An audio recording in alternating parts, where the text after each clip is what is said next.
ECOWAS countries in order to put a stop to it.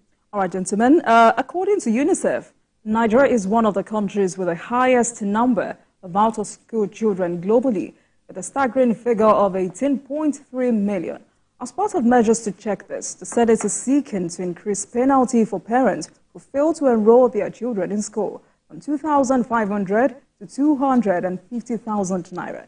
The Senate also passed a bill for an act to amend the Compulsory Free Universal Basic Education Act through second reading. This is to ensure that parents who denied their wards the right to basic education are punished. Can we get through with this, Mikhail?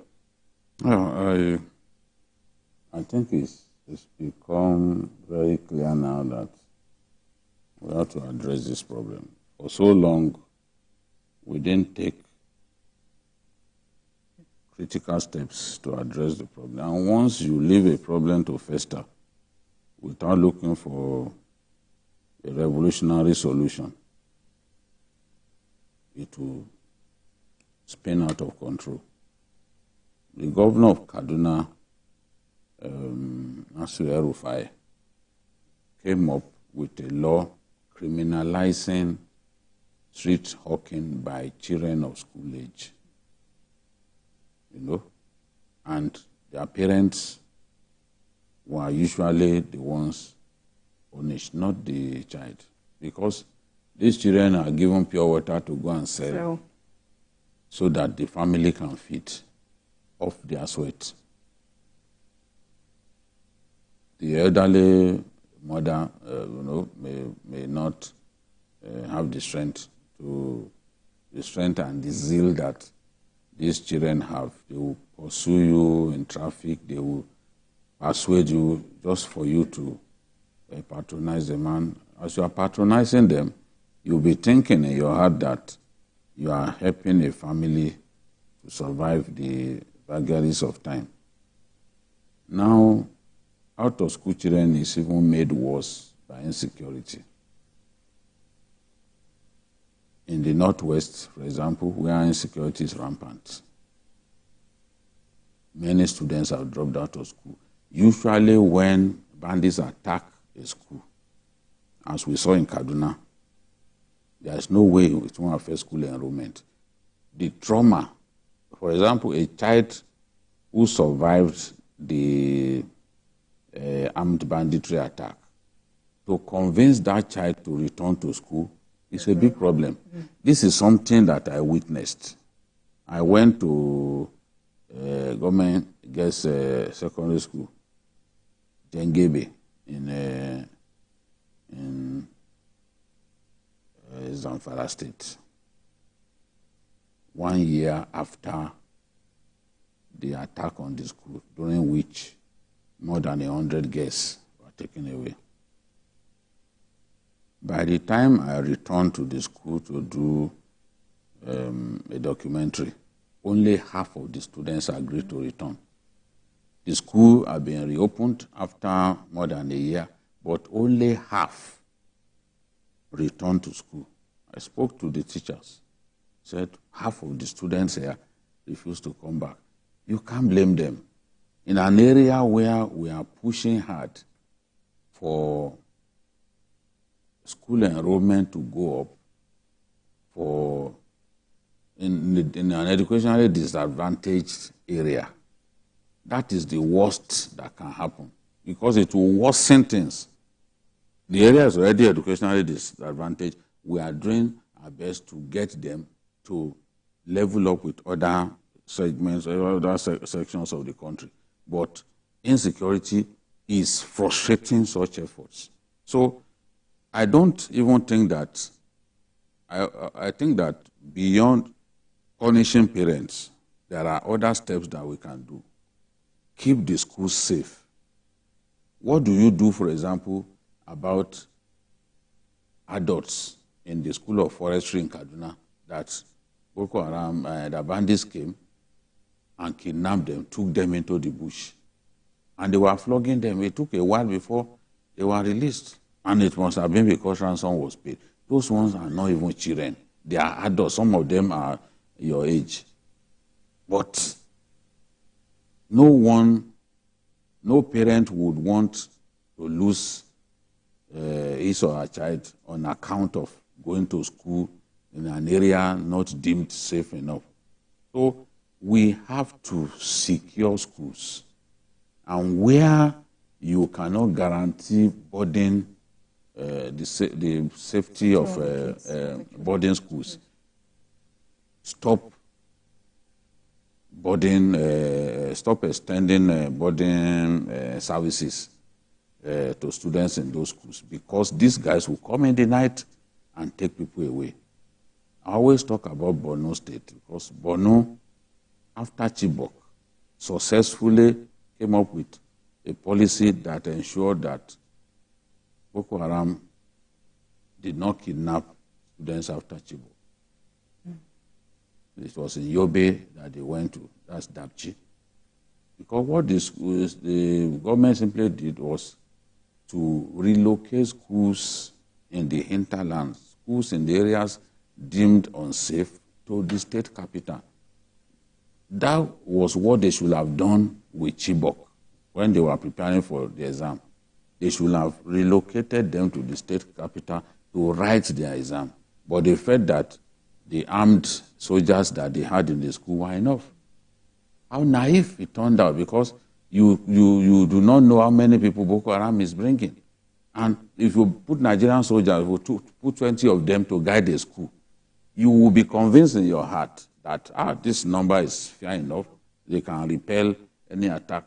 But Boko Haram comes with a truck full of fighters carrying the same weapons that the soldiers are carrying.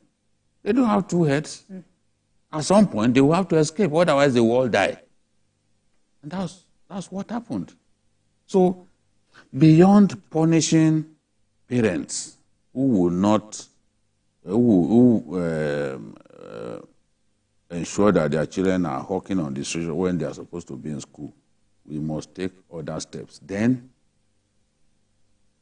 the education should be made free from primary to secondary level at least, because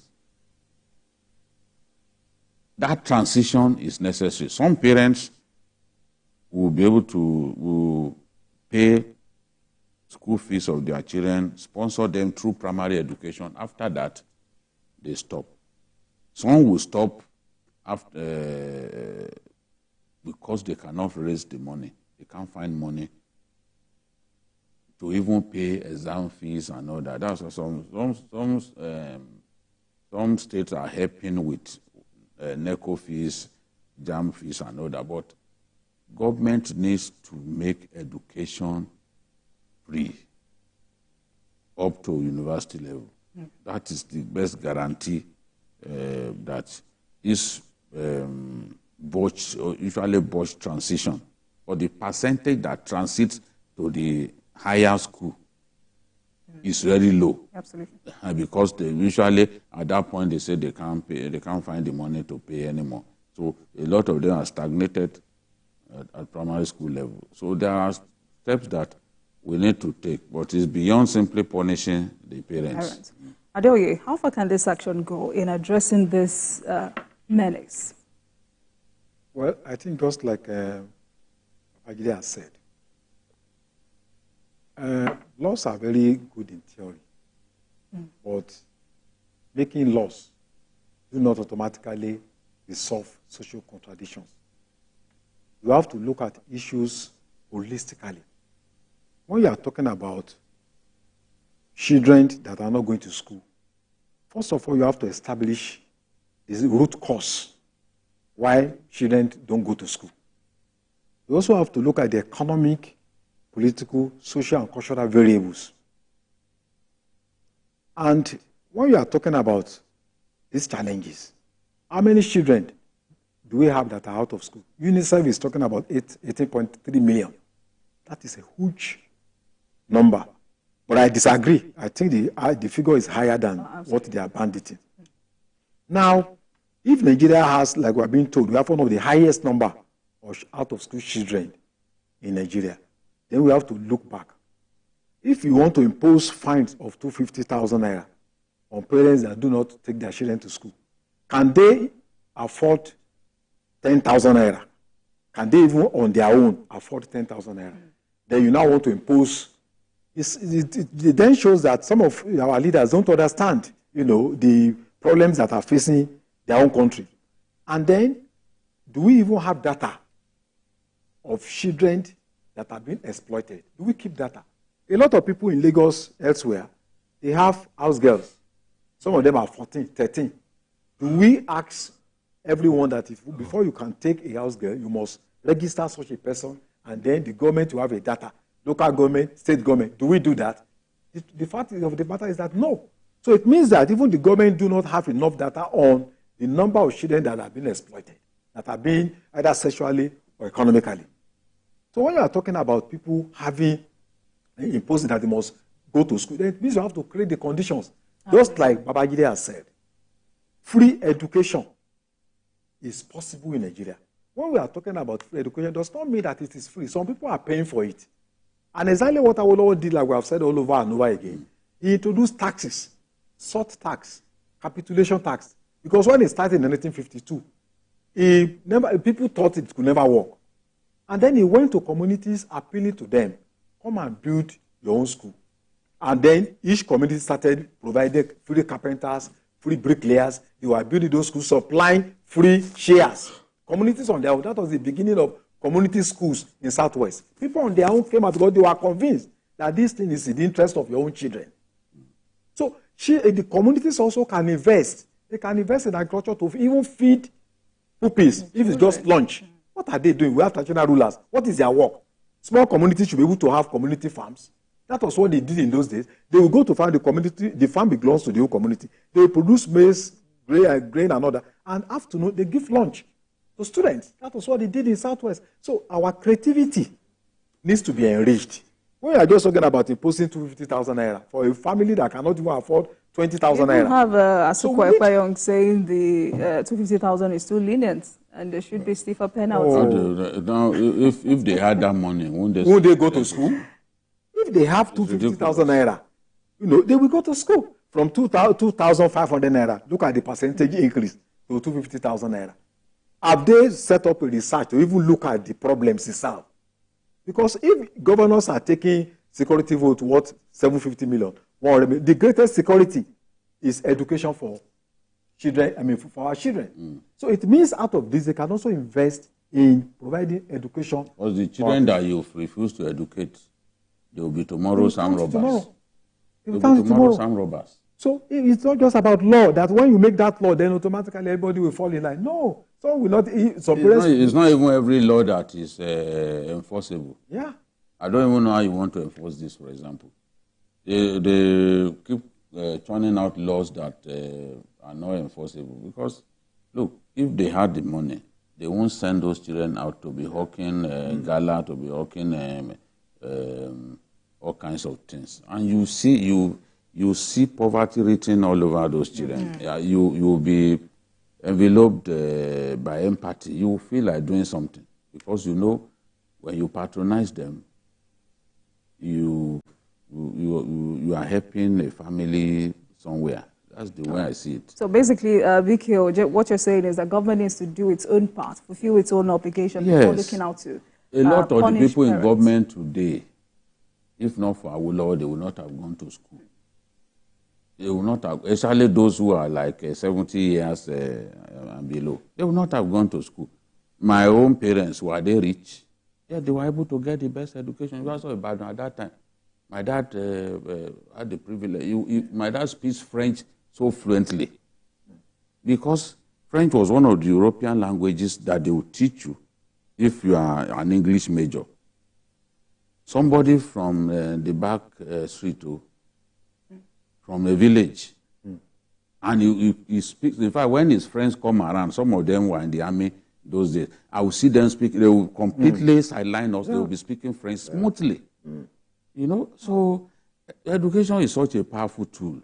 You can see when you look even at the South Africans, the quality of civic education that they have.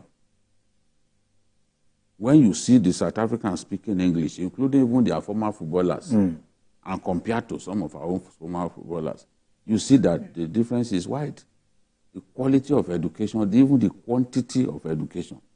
There's a big difference. Many people drop out of school, not because they cannot, not because they didn't feel like, but because they can't afford it. I spoke about an individual here that his father simply told him, because his father was polygamy, and said, okay, you want to read law. Law is 5 years. No, you are not going to school. He decided to pick the son of the rival wife. So the guy was forced to change his course.